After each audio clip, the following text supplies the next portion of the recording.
आज सुवर्णपुर जिला कृषि विभाग वरिष्ठ कर्मचारी लालमनी क्रिकेटर प्राक्तन सभापति पठान कुमार पंडा माता तथा सर्वपुरातन सोनपुर महाराजा हाईस्कूल गणित शिक्षक गीता भाष्य संकलन रचयिता प्रसन्न कुमार पंडा धर्मपत्नी महिषी महिला स्नेह मंजरी पंडा 85 वर्ष बयस आज सका 10:30 देहांत घटी।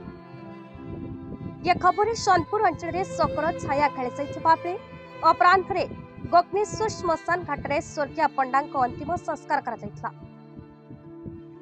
बड़पुआ पठान कुमार पंडा मुखाग्नि देथिबा बेले सानपुर संतोष पंडा ज्वाई अच्युत पंडा झील रंजिता पंडा नाती स्वरूप सिद्धांत पुत्र अटल मिश्र दुई बहु उपस्थित थे।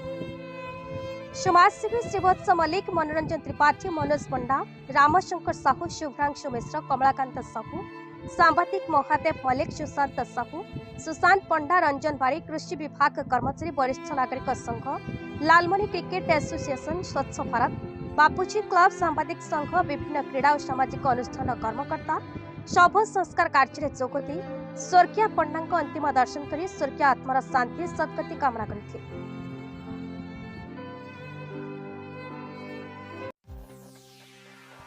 सुवर्णपुर जिलार श्याम सुंदर पंडा रिपोर्ट भारत न्यूज।